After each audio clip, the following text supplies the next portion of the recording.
시간인데, 지난 시간에 이제 그 말씀의 속성과 말씀을 이렇게 강조해서 이렇게 시작을 하시는 거에 대해서 말씀을 드렸죠.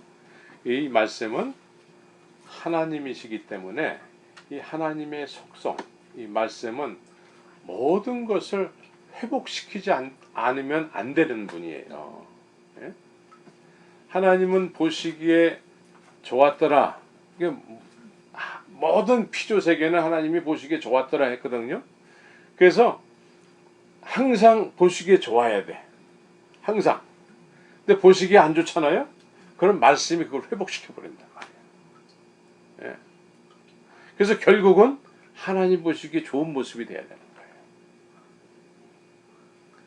그래서 이 말씀이 우리 인생들이 하나님 보시기에 보기 안 좋으니까 말씀은 이거를 회복시키는 능력이 있잖아요. 그런 속성이 있잖아요. 그래서 말씀이 육신이 되셔서 이 땅에 오신 거죠. 예. 그래서 그 말씀 안에는 생명이 있었다 그래요. 생명. 예. 이 생명은 사람들의 빛이다 그래요. 빛. 그래서 예수님은 빛이라고 얘기를 하는 거죠. 빛. 예. 그래서 빛이 어두운 가운데 비치는 거죠. 어두운 가운데. 어두운 가운데 비침을 어둠들이 받게 됐는데 그 어둠들이 지금 반응을 하는 거예요. 어둠들이. 첫 번째 반응이 누구한테서 나오냐면 그동안에 하나님을 잘 섬긴다고 하는 사람들의 반응이 나오는 거예요.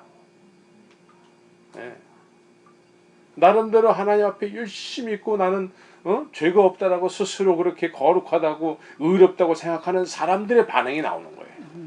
그러니까 지금 이 시대에 종교인들의 반응이 나온다는 거예요. 이때에 세례 요한에게 묻는 거예요. 응? 네가 누구냐? 응? 너 지금 무슨 일을 하고 있는 거야? 묻고 있는 거예요. 우리에게 지금 무슨 일을 하는 거야? 그러니까 이제 이 세례 요한이 이렇게 강하게 그 시대에 어필이 되다 보니까 그 시대에 그래도 이렇게 믿는다고 하는 일반 성도들 있잖아요. 회당 안에 일반 성도들이 저 사람 저거 뭐 하는 건지 우리에게 설명 좀 해주세요라고 레위인과 제사장들에게 부탁을 했다라는 거예요. 저 사람의 일에 대해서 우리에게 설명을 해달라는 거예요. 그러니까 이 레위인과 제사장들이 이제 세례 요한에게 묻는다라는 거예요. 네가 누구냐? 응? 네가 누군데 이런 일을 하느냐? 라고 하는 거죠. 그래서 우리가 오늘은 이 세례 요한에 대해서 우리가 포커스를 맞춰서 우리가 묵상을 해야 돼요. 네, 세례 요한. 세례 요한이 얼마나 중요한 역할을 하냐면은 빛이신 예수님, 말씀이신 예수님을 누군가가 소개하지 않으면은 이게 사람들이 이해를 못하는 거예요. 이해를 못해요. 자, 우리 오늘 다니엘 형제가 우리 조수길 형제를 이제 인도하는 데 있어서 내가 너무 벅찼어요. 네? 그러니까 지금 세례 요한이 조수길 형제를 주 앞에 인도할 때는 성령의 충만함으로 인도를 했단 말이에요. 인도를 한단 말이에요. 그런데 이제 우리 다니엘 형제가 똑같은 이 세례 요한의 역할을 맡아서 이제 이렇게 말씀이신 하나님, 말씀이신 예수님, 빛이신 예수님을 이렇게 소개를 하려고 하는데 이게 안 먹힌다. 네. 근데 지금 세례 요한이 그 역할을 하는 거예요, 세상에. 근데 이 세례 요한에 우리가 본받아야 될 점은 뭐냐면 엄마 뱃속에서부터 성령이 충만했다라는 거예요. 엄마 뱃속에서부터. 그래서 성령의 충만함을 받아야지만 빛이신 말씀이신 예수님을 제대로 담대하게 드러내놓고 얘기할 수가 있는 거예요. 아멘. 네. 그래서 이 세례 요한은 지금 네가 누구냐 물을 때에 요한이 뭐라고 얘기하죠? 드러내어 말하고 그래요. 드러낸다라는 거예요. 네? 쭈삣쭈삣하지 않고 담대하게 막 드러내놓고 막 큰 소리로 막 얘기한단 말이에요. 그런데 이 사람하고 같이 이렇게 동조하는 사람이 있다 그러면 그래도 다행인데 혼자서 이렇게 담대했다라는 거예요. 혼자서. 성령이 함께 하시면 담대해져요. 네? 하나님께서 우리에게 늘 말씀하는 게 뭐냐면 우리가 해야 될 것이 내가 너와 함께 하니까 담대하라는 거예요. 세상 끝날까지 내가 너희와 함께 하기 때문에 담대하라는 거예요.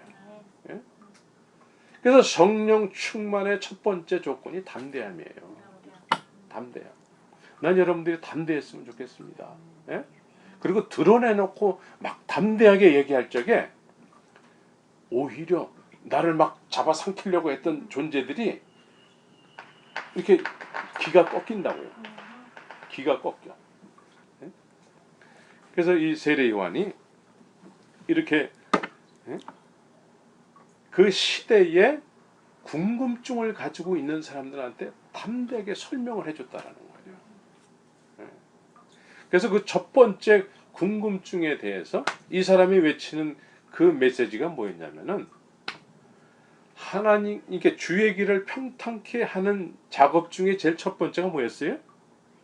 회개하라. 회개하라예요. 회개하라. 네. 회개하지 않으면은 천국에 임할 수가 없어요. 네? 지금 이 종교인들은 회개할 것이 없는 자들이란 말이죠. 회개할 것이 없다라는 거죠.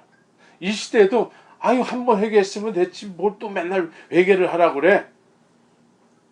그렇습니까 우리가? 아닙니다. 네. 우리는 주님의 뜻을 쫓아서 살지 못하는 거에 대해서 회개해야 돼요. 네. 우리가 이제 주님을 영접하고 주님을 나의 그리스도로 고백을 하고 그렇게 믿고 따르고 있지만 또 삶 속에서는 그렇게 살지 못하는 부분들이 많거든요. 그래서 이런 부분들에 대해서 성령이 우리에게 책망하시는 거예요. 그 책망하면 책망함에 의해서 우리가 회개해야지 우리가 그런 것들이 자꾸 깎이면서 영롱하게 빛나는 보석이 되는 거죠. 보석이라는 것이 뭐예요? 이렇게 자꾸 깎으니까 빛나는 거거든요.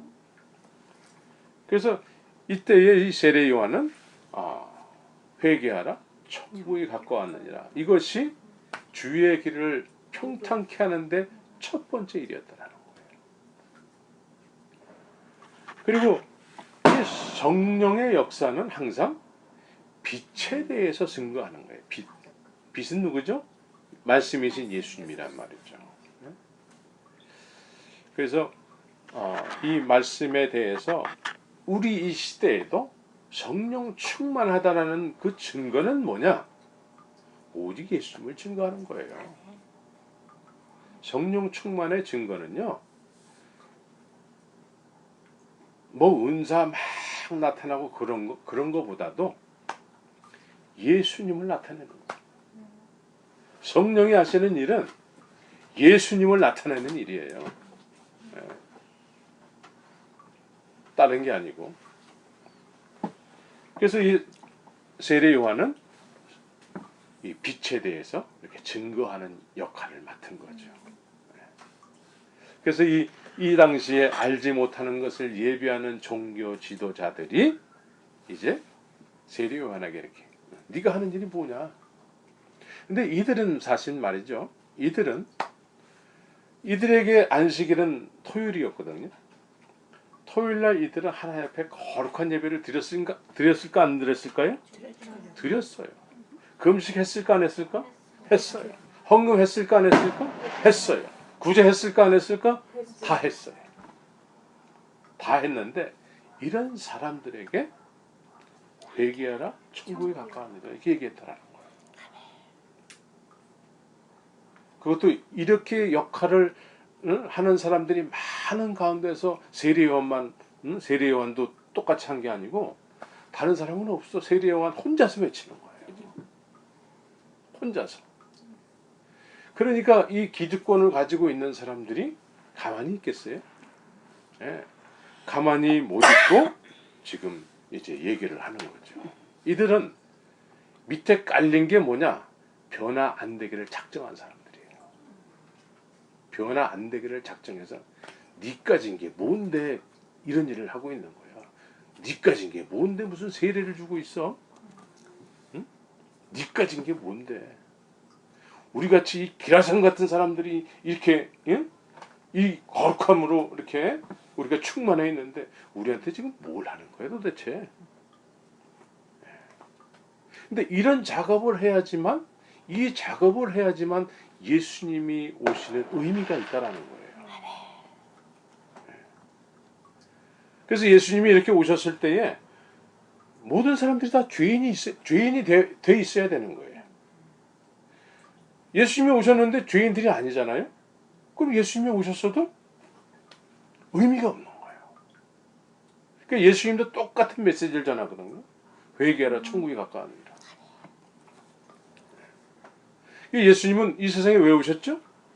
의인을 부르러 온 것이 아니고 죄인을 부르러 온 거예요. 그래서 모든 사람을 다 죄인 만들어야 돼. 네, 세례 요한이 그 작업을 했다라는 거예요. 죄인 만드는 작업. 네, 이 죄인 만드는 작업이 얼마나 중요한 일이고 또 얼마나 힘든 일인지 몰라요.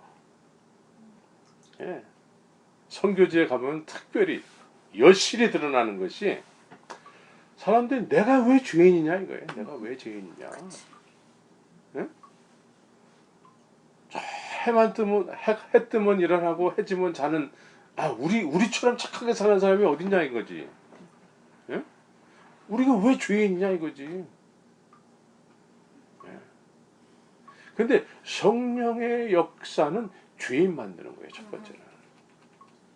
예? 성령의 역사는. 그래서 예수님을 빛나게 해야 돼요. 예? 성령의 역사는. 모두가 다 죄인이어야지만 예수님이 빛나는 거예요. 근데 자기들이 스스로가 빛이라고 생각하면 예수님이 빛으로 오실 이유가 없는 거죠. 그래서 세례 요한은 그 작업을 했어요. 예. 오늘날은 우리는 무슨 작업을 하죠? 우리도 이 작업을 해야 돼요. 우리는 그냥 이 작업보다는 사람들을 그 사람마다 어떻게 대우해 주느냐에 관심이 가 있어요. 우리는. 응? 그 사람을 기분 안 나쁘게 하기 위해서 그런 데에 이제 우리는 관심이 있거든요. 혹시 교회 안 나오면 어떡할까? 이런 데에 아주 그 마음이 졸여 있단 말이에요. 근데 세례 요한은 모든 사람을 다 주인 만드는 거예요. 근데 이 듣는 사람 입장에서는 나는 회개할 것이 없는 사람이라는 거죠. 그래서 천국에서는 회개할 것이 없는 99마리의 양보다 한 마리의 잃어버린 양에 관심이 있다는 거예요. 예? 그렇죠? 예. 그래서 우리도 이 작업, 성령의 충만함은 빛이신 예수님을 드러내시면서 다른 사람들이 이 빛을 영접할 수 있는 그런 작업을 우리가 해야 되는 거예요. 빛을 영접할 수 있도록. 교회가 존재하는 목적은 빛이신 예수님을 왕으로 영접할 수 있도록. 그래서 회개하라 천국에 가까워한다. 근데 난 회개할 것이 없어요. 어쩔 수가 없는 거예요. 믿음의 출발점은요, 죄로부터 출발이에요. 아멘. 원죄니까. 네. 그래서 이 원죄와 자범죄, 처음에는 이제 자범죄에 대한 어떤 무게 때문에 사람들이 그거에 회개를 하는데 하다 보니까 이게 원죄가 너무나 무겁다라는 걸 알게 되는 거예요. 네. 처음서부터 원죄를 얘기하는 사람은 없어요. 네. 다 자범죄. 네. 정말 내가 생각해보니까 너무 잘못했어요. 그래서 막 회개하다 보니까 그 빙산의 일각으로 나왔던 수면 위에 나온 거는 그건 자범죄예요. 이 잠겨져 있는 큰 바위와 같은 큰 산, 이게 원죄거든요. 이거를 발견하게 되는 거예요. 그래서 예수님의 은혜가 얼마나 큰 건지를 깨닫게 되는 거예요. 그래서 우리의 인생은 살아가면서 하나님의 은혜가 얼마나 큰 건지를 하나하나 경험해 가는 거예요. 끊임없이 우리 안에 죄성이 나오잖아요. 예? 그런 죄성이 발견될 때마다 내가 용서함 받은 것이 얼마나 큰 건지를 그 순간순간마다 깨달아지면서 우리가 더 성숙해 나가는 거죠. 그래서 세례 요한은 주의 길을 평탄케 하는 일에 첫 번째로 뭘 했냐면 회개의 세례를 선포했다는 거죠. 네. 그래서 이 세례 요한은 중요한 것은 아직 예수님이 누군지 몰라요. 지금 31절과 33절에 보면은 나도 그를 알지 못하였으나 그래요. 33절에서도 나도 그를 알지 못하였으나, 네? 알지 못하는 내 뒤에 오시는 분을 위해서 지금 회개의 세례를, 정말 그 내 뒤에 오시는 알지 못하는 그분을 위해서 지금 회개의 세례를 선포하고 있다. 그 알지 못하는 분이 오는 것을 위해서 길을 평탄케 하는 작업을 하고 있다는 거예요. 예, 참 신기하잖아요. 알지 못하는 분을 위해서, 알지 못하는 분을 위해서 태어나서 광야의 빈들에서 살면서 메뚜기와 석청을 먹어가면서 아직 확인도 안 된 그분을 위해서 그렇게 살았다라는 거예요. 참 신기하지 않습니까? 이런 의미에서 이제 우리를 한번 생각해 봐야 돼요. 여러분들, 지금 이 세례 요한은 예수님께 침례를 베풀기 전까지는 예수님이 어떤 분인지 몰라요. 모르는 내 뒤에 오는 분을 위해서 지금 일을 하고 있는 거예요. 알지 못하는 분을 위해서 지금 생명을 걸고 지금 혼자서 이렇게 고군분투하고 있는 거예요. 그렇죠? 예. 근데 그렇다, 이런 의미에서 그럼 우리는 어떻습니까? 우리는, 여러분들은 이 세례요한을 알지 못하는 예수님, 아직까지 알지 못하는 예수님을 위해서 막 생명을 걸고 일하는데, 우리는, 여러분들은 어떻습니까? 몰라요? 예수님 알아요? 몰라요? 아는데 이 사람은 모르는데도 이렇게 했는데 우리는 알면서 안 하고 있다는 거죠. 여기에 우리의 심각성이 있는 거예요. 알지 못하는 예수님을 위해서 주의 길을 평탄케 하는 작업을 했다면은, 우리는 아는 예수님이 이제 앞으로 오시잖아요. 심판주로 오시잖아요. 예? 그분을 위해서 우리가 평탄케 하는 작업을 해야죠. 예. 우리는 이 세례 요한보다 비교할 수 없을 정도로 그렇게 해야 돼. 사실은. 그렇죠? 예. 그래서 참 세례 요한과 우리를 이렇게 비교해 보면 말이죠. 사실은 세례 요한은요,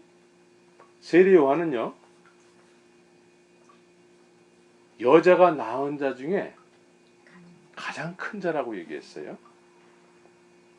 여자가 낳은 자 중에 가장 큰 자인데, 그러나 천국에서는 극히 작은 자라도 이 사람보다 크다라고 얘기하고 있어요. 무슨 의미인지 아세요? 자, 여자가 낳은 자 중에 세례 요한이 이 세상에서 가장 큰 자예요. 누가? 예수님이. 예수님이 여자가 낳은 사람 중에 가장 큰 자인데, 그러나 천국에서는 아주 작은 자라 할지라도 이 사람보다 크대요. 아멘. 예? 예수님이 그렇게 얘기했죠? 예. 무슨 의미일까요? 우리는 자녀고. 자, 세례 요한이 십자가를 알았어요? 몰랐어요. 몰랐어요. 십자가의 혜택을 받지 못했어요. 십자가의 혜택은 모르고 그냥 예수님만 증거하다가 결국은 목배임을 받아서 그냥 죽은 사람이거든요. 근데 여러분들은 어떻습니까? 우리는 십자가를 알았어요. 십자가의 혜택을 받았어요. 받았죠. 자녀가 되는 영광. 십자가의 혜택을 받았단 말이에요. 그러면 세례 요한보다 우리는 사실은 더 해야 돼요. 더 해야 돼요. 그래서 사도 바울 선생님은 이 복음을 전함에 있어서 내 육신을 조금도 귀한 것으로 여기지 않겠다라고 얘기했어요. 때늦은 감은 있지만 사도 바울은 내 이제부터라도 이 복음, 십자가의 복음, 이 십자가의 복음을 증거함에 있어서는 내 육신을 조금 더 귀한 것으로 여기지 않겠다. 십자가의 혜택을 받지 못했지만 이 사람은 그 예수님을 위해서 태어나가지고 그 예수님을 증거하기 위해서 살다가 그냥 비참하게 간 사람이에요. 그래서 예수님은 인정하시기를 여자가 낳은 자 중에 가장 큰 자라는 거예요. 이 세상에서는 이 사람보다 큰 사람이 없다라는 거예요. 예수님께서 인정하시기를. 그러나 천국에서는 어떤 작은 자라 할지라도 이 사람하고는 비교가 안 된다는 거예요. 왜? 아무리 작은 자라 할지라도 천국에서는 예수님의 피값으로 구원을 받았기 때문에 그래요. 그 뜻이. 예? 저도 그거 읽으면서요. 예. 되게 세례원 보다가 그래서 정말 우리는 이런 은혜를 받았어요. 이런 은혜를 큰 은혜를 받았는데 지금 세례 요한의 발뒤꿈치도 못 쫓아갈 정도로 그냥 우리는 예? 안 하고 못 하고 뭐 그거 뭐 해서 뭐 해도 되고 안 해도 되고 뭐 이런 정도의 차원으로 지금 이해를 하고 있단 말이에요. 예? 우리가 이 요한복음을 묵상하는 이유는 예? 우리를 통해서 하나님 말씀이신 하나님이 우리를 통해서 뭔가를 이렇게 이 세상을 온전케 하시기 원하시는 그 말씀의 속성이 있지 않습니까? 예. 그 우리를 통해서 그렇게 작업을 하시기 원하세요. 그래서 세례 요한은 주님을 알지 못하는데도 불구하고 성령에 의해서 이런 작업을 하다가 갔다라는 거죠. 이제 우리는 세례 요한은 나도 그를 알지 못했으나 이렇게 얘기하지만 우리는 영생은 뭐죠? 유일하신 참 하나님과 그의 보내신 자 예수 그리스도를 아는 자다. 영생은 하나님을 아는 자라는 거예요. 그의 보내신 자 예수 그리스도를 아는 사람이라는 거예요. 우리가 그 다 알기 때문에 사실은 이 세례 요한보다도 더 주님의 앞으로 오실 주님, 심판주로 오실 주님의 그 길을 평탄케 하는 작업을 해야 되는 거예요. 예. 그래서 이 세례 요한을 이렇게 묵상해 보면은 참 이 재미난 점이 있는 몇 가지가 있는데 이 바리새인들이 세례 요한에게 물어요. 예? 묻는데 네가 누구냐 했을 때 그리스도 아직 그리스도가 누군지 모르는데도 그리스도를 이야기하면서 나는 그리스도가 아니라고 그래요. 예? 그리스도가 누군지 모르는데도 그리스도를 얘기하면서 나는 그런데 그리스도 나는 아니라는 거예요. 그래서 사실 이때쯤 이 부분에서 내가 그리스도야라고 할 수도 있어요. 왜 사람들이 다 그렇게 막 우러러보니까 성령 충만은 여기서 이 성령 충만은 그리스도를 증거하는 거예요. 근데 사람들이 요 부분에서 자기가 올라서 버리고 마는 경우가 많아요. 예? 그래서 자기가 그걸 누려버리는 거예요. 말은 아니라고 하지만 자기가 거기서 누려버리는 경우가 많아요. 그래서 챙길 거 다 챙기고 먹을 거 다 먹고, 예? 비싼 집에서 그냥 막 이러고 산단 말이에요. 예? 말은 아니라고 그러지만 행동으로는 그렇게 사는 경우가 많아요. 그래서 그리스도가 아니지만 그리스도에 대해서 이야기하고 있다는 거예요. 네. 그래서 여러분들은 그리스도, 예수 그리스도를 이야기하는 사람들이 돼야 돼요. 이게 성령 충만의 척도예요. 네. 또 묻되 그러면 무엇? 내가 엘리야냐? 네가 엘리야냐? 이렇게 물어봤어요. 나는 근데 엘리야가 아니다 그러는 거죠. 근데 예수님은 뭐라고 그러시죠? 엘리야. 예수님은 세례 요한은 엘리야라고 그래요. 엘리야. 근데 세례 요한은 나는 엘리야가 아니라 그래요. 근데 예수님은 세례 요한을 이야기할 때 엘리야라. 무슨 의미죠? 엘리야는 모든 사람과 성령이 같은 사람이라고 해요. 모든 사람과 성령의 같은 사람으로 엘리야를 이야기한다라는 거예요. 그러니까 지금 세례 요한은 우리와 같은 성령을 가진 사람인데도 불구하고 엘리야처럼 하나님 앞에 쓰임을 받고 있다는 거예요. 네. 여러분들도 주님이 나는 엘리야가 아니에요. 그런데 주님이 너 엘리야야 이렇게 얘기할 수 있다는 거예요. 네? 근데 엘리야처럼 해야지 또 그렇게 되겠죠. 네. 주님이 우리를 판결을 해주는 것이 중요해요.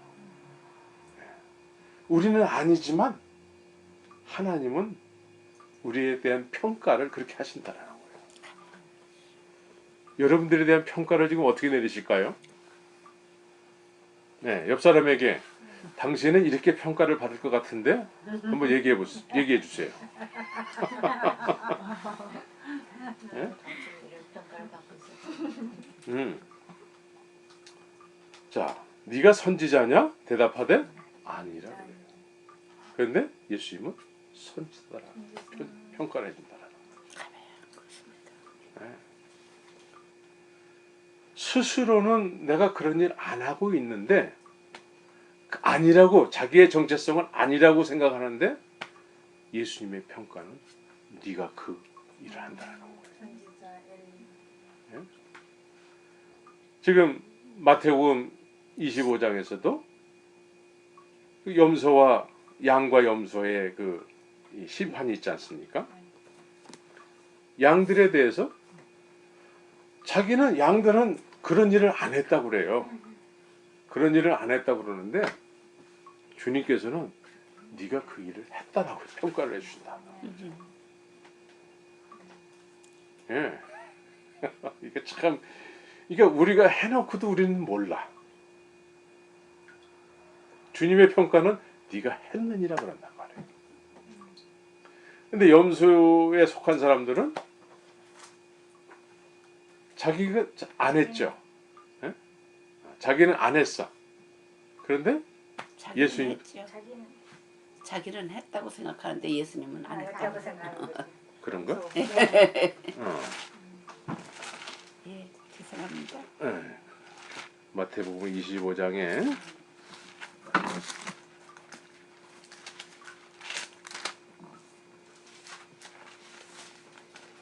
언제 제가 그렇게 했습니까 하니까 했다 그러잖아요. 양한테는.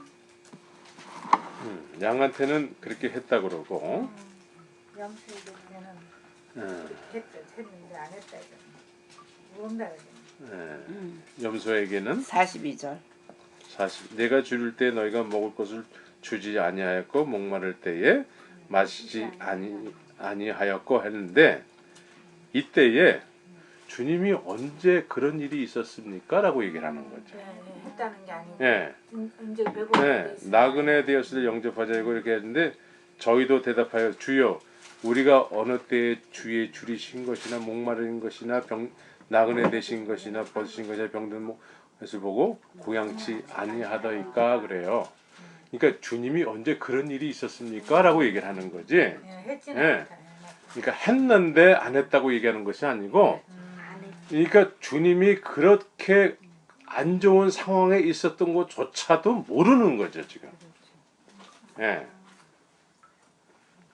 그런데 지금 이 양들에게 속한 사람들은 그러니까 주님이 이러한 공경에 처했을 때에 이제 이들이 이렇게 공양을 했다라는 거죠. 그런데 이 염소는 그런 일을 언제 주님이 겪으셨습니까? 라고 묻는 거죠. 한 게 아니다. 예. 예. 그러니까 지금 해놓고도 안 했다고 스스로 생각하는 거죠. 그런데 염소에 속한 사람들은 주님이 언제 그런 일을 당하셨어요? 예. 만약에 그런 일을 당하셨다면 우리도 했죠. 예? 그런 얘기란 말이에요. 그런데 가장 작은 자에게 한 것이고 나에게 한 것이다라는 거죠. 그러니까 이 세례 요한이 자기는 그냥 자기의 소신에 맞춰서 막 사는데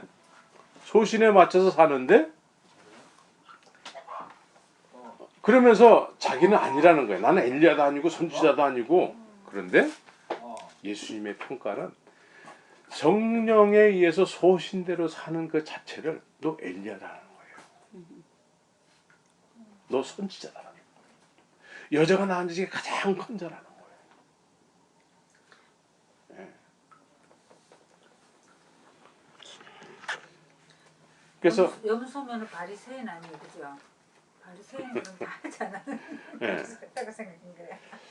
그래서 이제 우리가 이 부분에 있어서 많이 생각해 봐야 돼요. 제가 늘 얘기하는 거지만 상대적인 평가에 의해서 나를 이렇게 평가하면은 염소가 될 수 있어요. 염소가 될 수 있다. 언제나 우리는 말씀에 비친 나를 발견해야 돼요. 말씀에 비친 나. 그래서 우리가 말씀에 의해서 우리는 더 세례 요한보다 더 주의 길을 평탄케 하는 작업을 해야 될 터인데 우리는 예수님을 안다고 하는데도 알지 못하고 행한 세례 요한보다도 못한 경우가 많거든. 그래서 이 부분에 있어서 우리가 좀 민감해져야 돼요. 무엇이 우리를 막고 있는가? 나의 정체성은 과연 무엇인가? 여러분들의 정체성에 대해서. 그래서 보혜사가 오시면은 뭘 한다고요? 증인이 된다고 그러잖아요.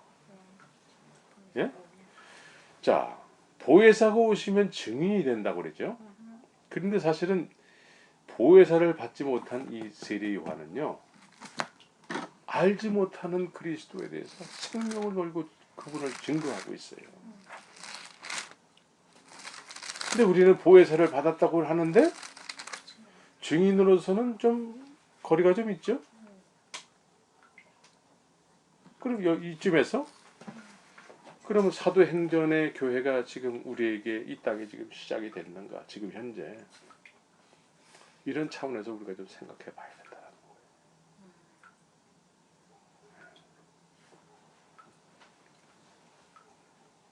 거예요.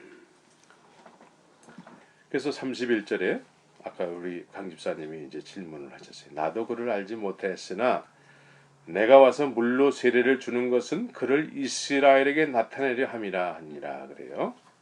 이스라엘에게 나타내기 위해서 뭘 하신다고요? 지금 뭘 한다고요? 세례를 준다라는 거예요.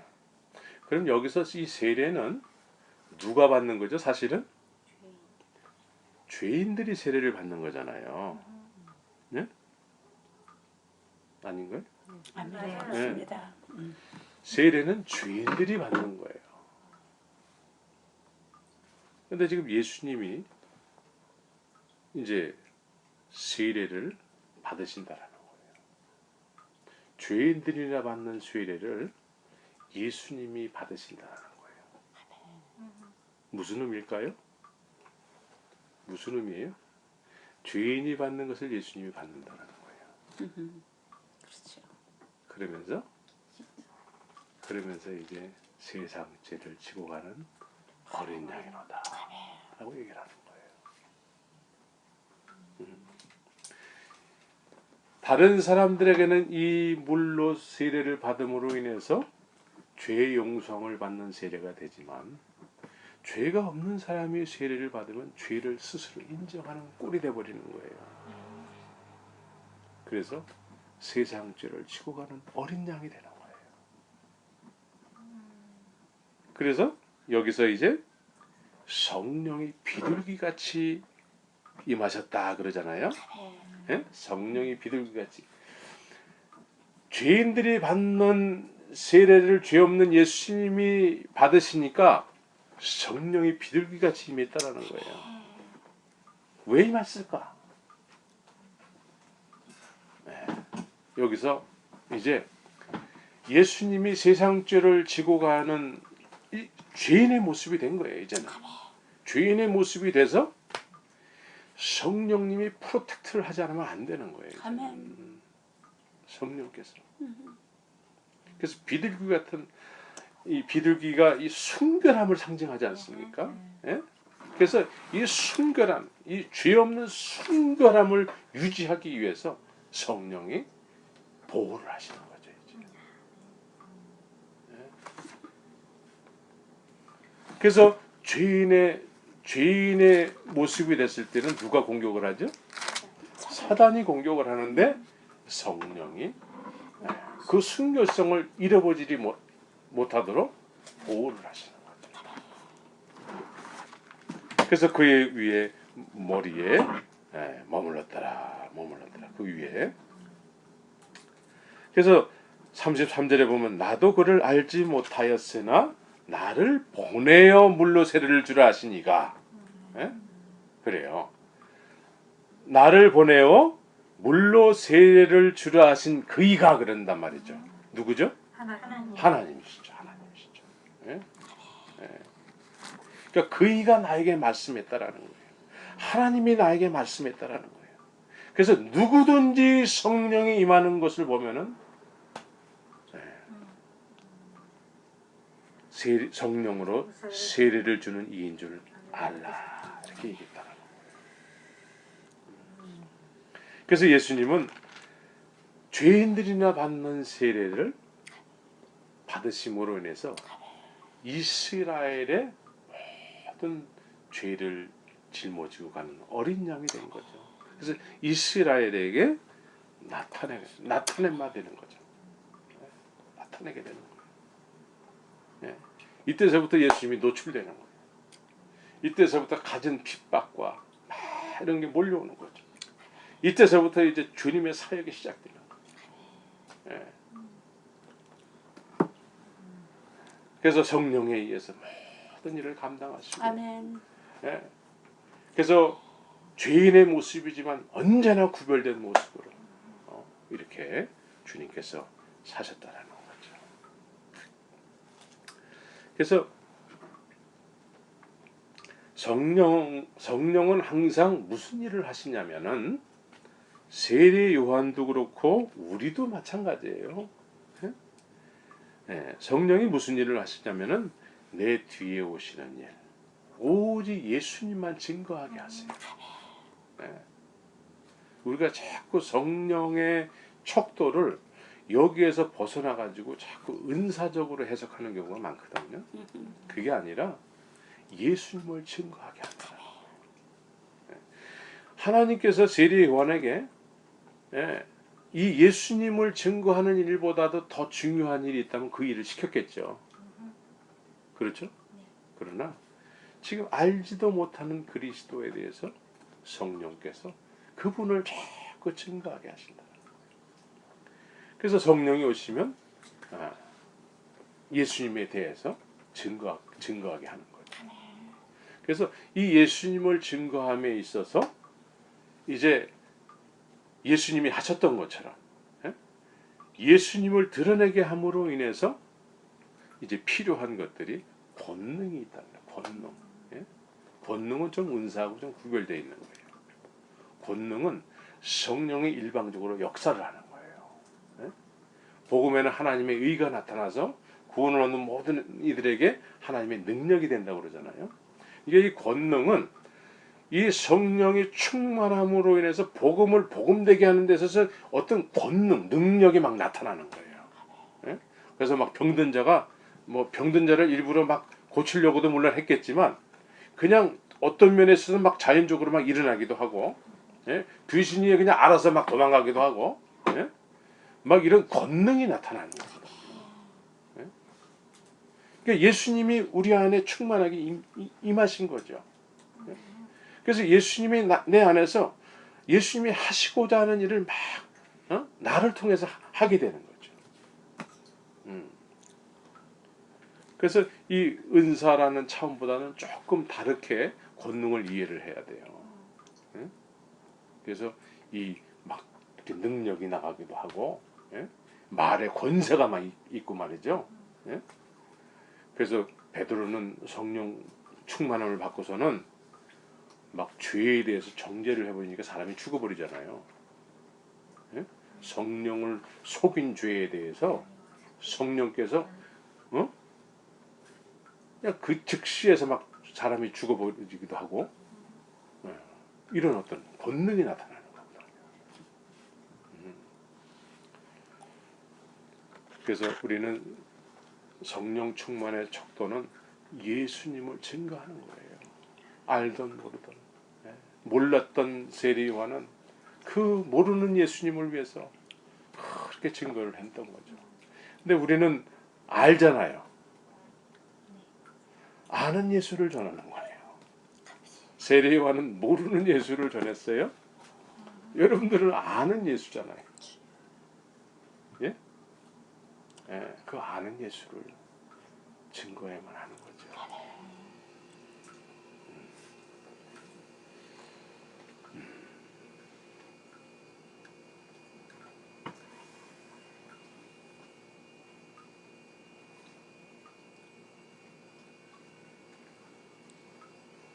그래서 29절에서 이틀날 요한이 예수께서 자기에게 나오심을 보고 가로되 보라 세상 죄를 지고 가는 하나님의 어린 양이로다 라고 얘기를 하는 거예요.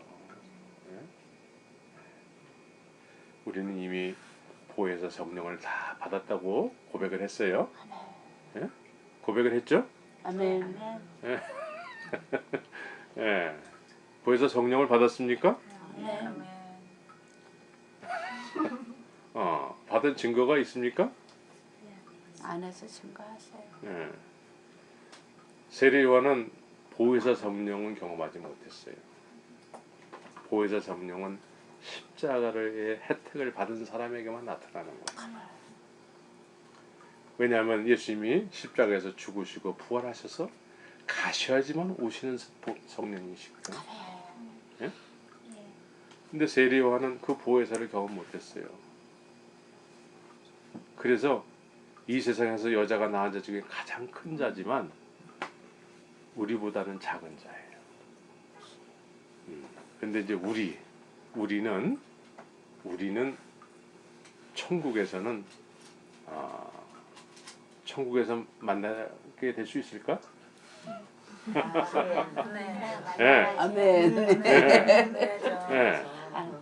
아멘. 네. 천국에서 다 만나야 돼요. 네? 제가 이제 천국에서 이제 제자들의 교회 성도들 모이세요. 그러면 여러분들이 다 모여야 돼. 그런 게 있어. 네. 근데 보여야 될 사람이 안 보여? 이거 심각한 거거든. 그때는. 그러니까 우리가 확실하게 천국에서 작은 자라도 쓸 수 있는 확실함은 적어도 우리 세례 요한이 했던 것처럼 빛이신 예수 그리스도를 이제는 증거하는 거죠. 알지 못하고도 이렇게 했는데 하나님이 보내신 분이잖아. 여러분도 하나님 안 보냈어요? 우리는 죄인으로 와가지고 이제 부르신 거지. 뱃속에서부터 충만하지를 못해서 뱃속에서부터 충만해가지고 하나님이 딱 줘가지고 우리야 죄인으로 온 사람들인데. 그럼 죄인으로 와서 죄의 용서함을 받았으면은 그러니까 이제는 알잖아요, 네. 목사님.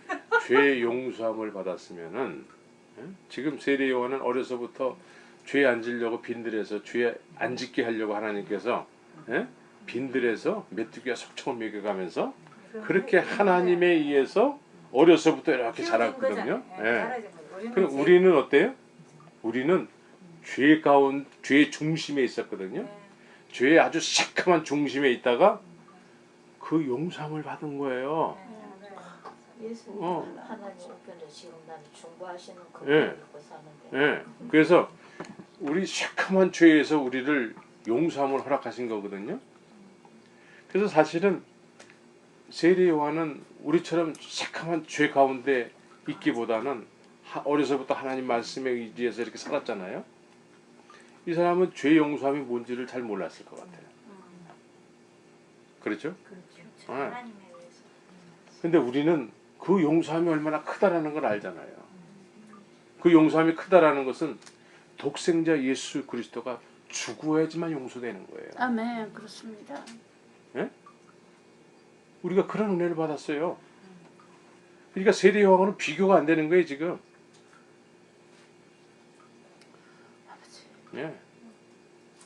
비교가 안 되는 은혜를 받았어요. 그래서 아주 작은 자일지라도 천국에서는 세례 요한보다 크다라는 거예요. 그러니까 이 말씀에 의해서 우리의 믿음이 조명이 돼야지 그냥 상대적으로 저 사람보다 그래도 내가 좀 낫지 이렇게 신앙생활하면 망하고 마는 거예요. 도토리 캐지기지 뭐. 예. 나은데도 있어. 그러면 망하고 마는 거예요. 그래서 예배당 문지방만 날 왔다 갔다 하다가는 안 되는 거예요. 말씀에 내 모습을 비춰봐서 죽도록 충성하라. 아멘. 그리하면 생명의 멸류관을 죽도록 충성하라. 지금 세례 요한은 알지도 못하는 예수 그리스도를 위해서 죽도록 충성했잖아요. 그렇죠? 우리는 더 해야 되겠죠? 아멘. 왜? 그 혜택을 받았기 때문에. 아멘. 십자가의 복음의 혜택을 받았기 때문에. 그 복음이 뭔지 알죠? 그 복음이 이제는 누구의 복음이에요? 나의 복음. 나의 복음. 너의 복음이 아니고 나의 복음. 우리의 복음. 그렇죠? 아멘. 그래서 우리는 이제는 분명해져야 돼요. 이제는 우리가 정말 분명해져야 되고 이제 성령의 인도함을 쫓아서 세례 요한이 드러내어 말하고 숨기지 아니하더라.